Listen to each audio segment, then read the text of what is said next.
e pela sociedade, eu muitas vezes ficava triste por causa da minha aparência.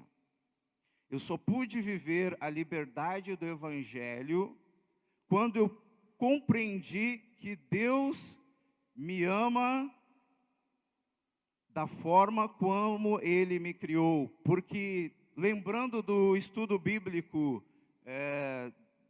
do pastor Gerson ontem, né, que foi meditado sobre a sabedoria, na criação, Deus criou todos os seres humanos, povos, etnias, diferentes etnias, porque Ele queria justamente a diversidade e a riqueza de que ninguém é igual a ninguém.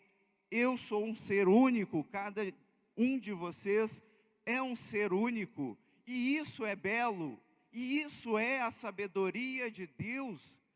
Ninguém é uma cópia, todos somos diferentes, mas somos irmãos e irmãs em Cristo. E muitos jovens sofrem preconceito por causa da sua etnia, da sua aparência física. Nós vimos o vídeo ali do Teatro do Oprimido, do bullying na escola. Quantos de nós já não sofreu bullying?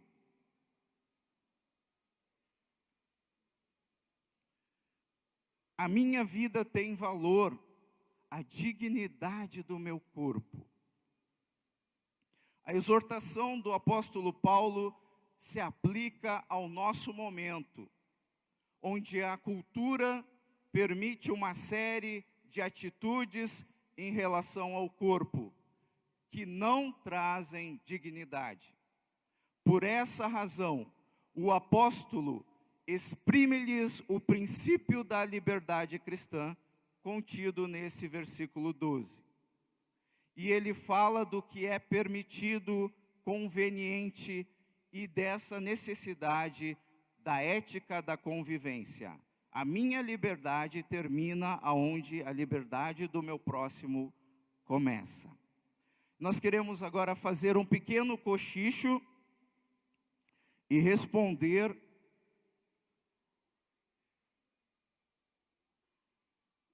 a esse questionamento.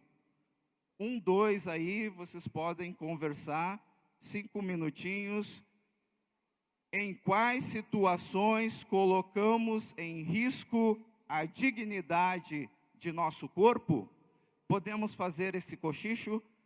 3, 4 minutinhos, conversem aí por proximidade. Em quais situações colocamos em risco a dignidade do nosso corpo?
Nós vamos dar prosseguimento, então. Eu peço que dois voluntárias, possam compartilhar sobre o que refletiram nesse cochicho. Duas pessoas voluntárias para vir aqui e compartilhar com o grande grupo. Desse lado aqui, quem se prontifica?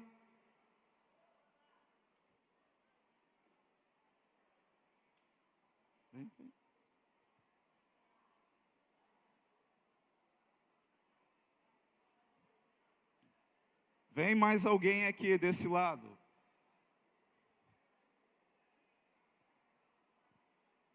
Alguém quer compartilhar? Mais uma pessoa, pessoal.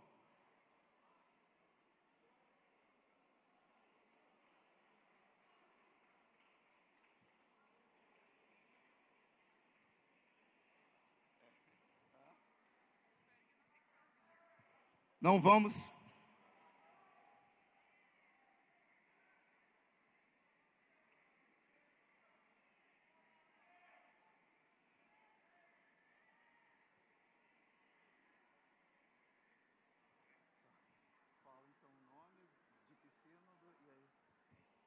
Então, em quais situações colocamos em risco a dignidade de nosso corpo? Oi, bom dia. Sou Beatriz Moraes, do Sino Norte Catarinense. Eu estava cochichando ali com uma das nossas supervisoras e um dos métodos no qual compromete a dignidade do nosso corpo é quando você... Não sei como falar isso. Como eu posso falar? Quando você é novo, não só novo, mas também na idade adulta, às vezes acontece, de não usar os métodos contraceptivos e acabar tendo um filho. Isso é a pior coisa que pode acontecer com uma pessoa tanto nova, tanto adulta, porque sozinha ela não vai conseguir criar criança e conseguir se manter com ela. Outra maneira que torna a dignidade do nosso corpo, que viola a dignidade, foi relatado ali no nosso grupo que uma conhecida ali acabou tirando fotos nua e acabou mandando para outra pessoa, comprometendo tanto a sua imagem, tanto a da família dela. Obrigada.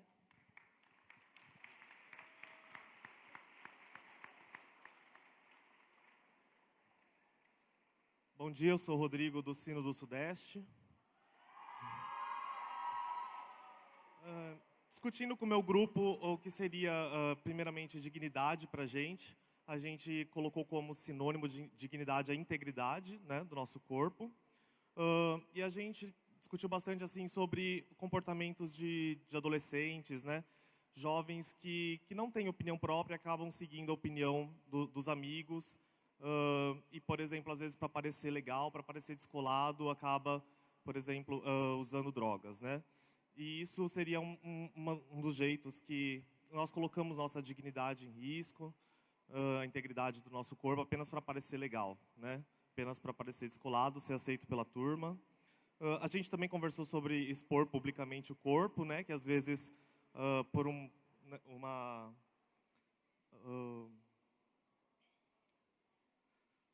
às vezes um ato impensado da pessoa, né? Ela também manda fotos, né, dela para outras pessoas e acaba se expondo e tendo efeitos indesejáveis. E também a questão de, como foi colocado no grupo, ficar com muita gente numa festa, com vários relacionamentos sem significados, e às vezes a pessoa nem sabe o que está fazendo ali na hora e ela não está pensando nela, né? Não está pensando na dignidade, na integridade do corpo dela e às vezes fica em vários relacionamentos sem comprometimento, sem intimidade, sem amor. E aí, né, fica a pergunta, será que... Como que está você por dentro? Né? Obrigado.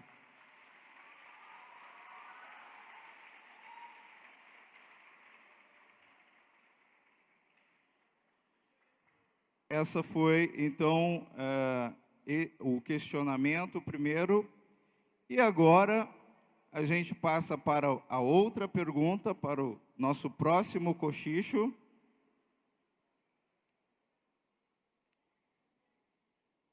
Tecnologia. Isso, agora foi. O que promove a dignidade da vida e do corpo? É o outro cochicho. Nessa perspectiva, então, o que promove a dignidade da vida e do corpo? Mais um cochicho aí, beleza? Mais 2 minutinhos.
Voltamos aqui de novo. O que promove a dignidade da vida e do corpo? Mais 2 pessoas aqui para responder esse questionamento.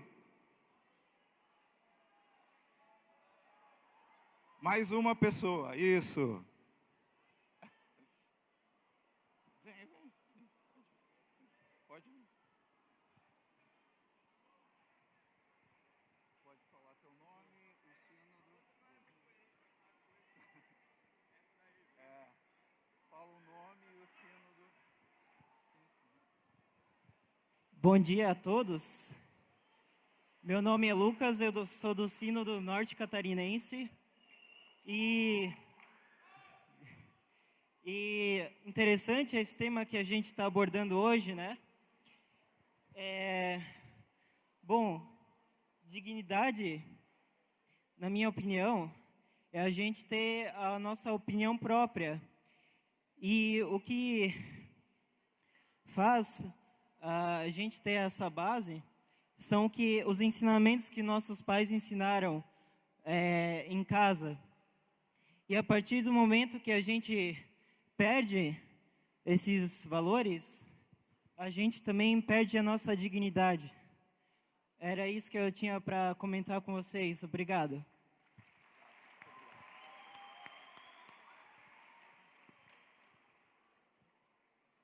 Bom dia. Eu sou Fábio Larraz, metade sino do Espírito Santo a Belém e metade sino do Sudeste. Toda vez que eu tenho uma questão de discussão, de debate sobre qual eu duvido, eu olho sempre para o Evangelho e para aquilo que Jesus Cristo diz aos nossos corações. Eu acho que se tem uma coisa que Jesus nos ensina, é o amor. Quando nós temos o amor por nós, pelos nossos irmãos, pelas pessoas que estão ao nosso lado, nós não perdemos a dignidade da vida e muito menos do corpo. Porque não importa em qual condição, não importa qual o limite, não importa o que seja ou quem seja, onde há amor, há dignidade e há vida. Parabéns. Não tenho mais o que falar agora, pô.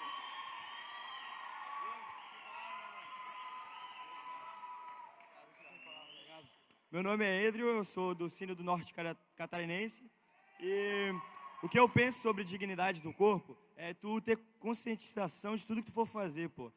Tu vai ter uma alimentação balanceada, que nem ele disse também, tu amar o próximo, tu compreender o que cada um passa e respeitar, porque, pô, por exemplo, tem gente que passa fome, pô, tu tá comendo um bagulho ali, o cara tá passando mal, pô, tu tá cheião, dá um pão pro cara lá, ajuda o cara, entendeu? Tu ter consciência do que tu vai fazer, sempre ajudar o próximo, amar o próximo, só isso mesmo.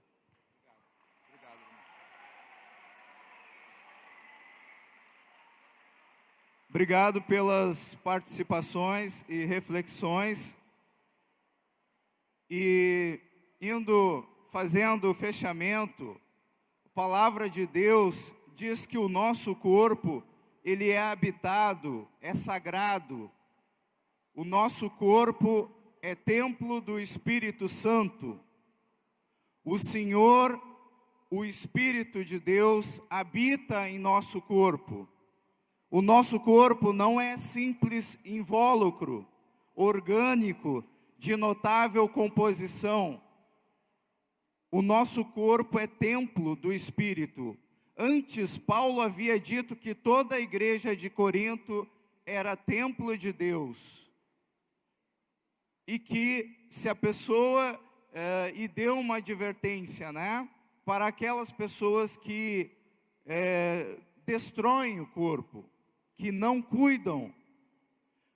Com o uso dessa mesma metáfora, Paulo lembra aos cristãos que o corpo é consagrado e que Deus já havia recebido esse corpo. Isso implica dizer, onde quer que estejamos, somos portadores do Espírito Santo, templos em que apraz a Deus habitar, pelo batismo. Amém?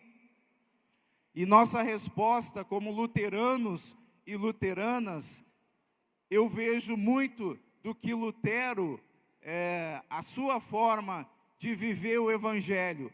E por isso, agora eu chamo os jovens do Sino do Sudeste, que vão cantar para fazer o fechamento desse estudo bíblico, o Deus é Castelo Forte,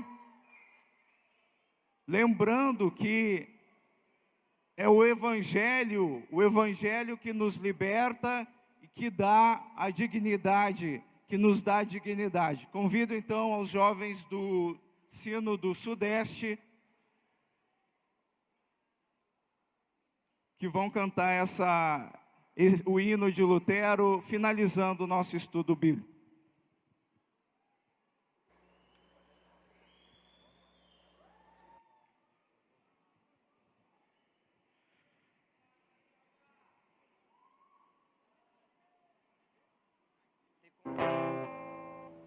Bom dia.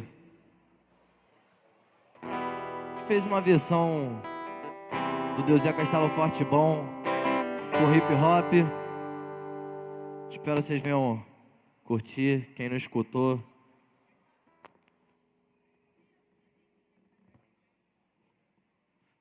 Vamos ficar em pé, galera, pra gente dar uma agitadinha no esqueleto.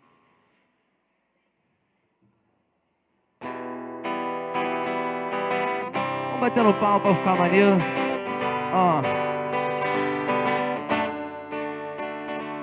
Deus é castelo forte, bom, defesa e armamento. Assistindo com sua mão na dor e sofrimento. A minha força nada faz, sozinho estou perdido. O homem a vitória traz, por Deus fui escolhido. O verbo eterno vencerá as hostes da maldade. As armas do Senhor não dá, espírito e verdade. Se a morte eu sofrer, se bens eu perder, que tudo se vá, Jesus nos salvará. O verbo eterno vencerá as hostes da maldade. As armas o Senhor nos dá, espírito é verdade. Se a morte eu sofrer, os bens eu perder, que tudo se vá, Jesus nos salvará. O verbo eterno vencerá as hostes da maldade. As armas o Senhor nos dá, espírito é verdade. Se a morte eu sofrer, os bens eu perder, que tudo se vá, Jesus nos salvará.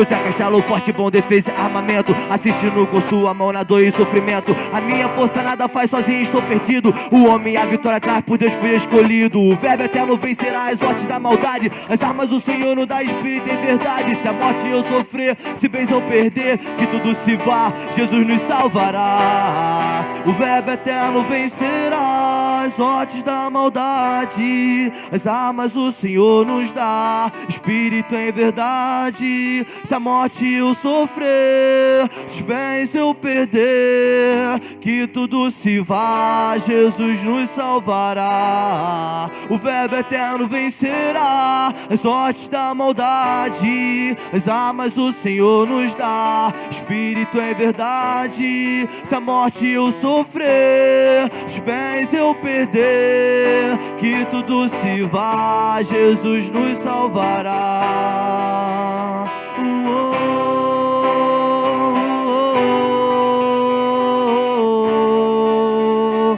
Seu reino é a nossa herança. Paz.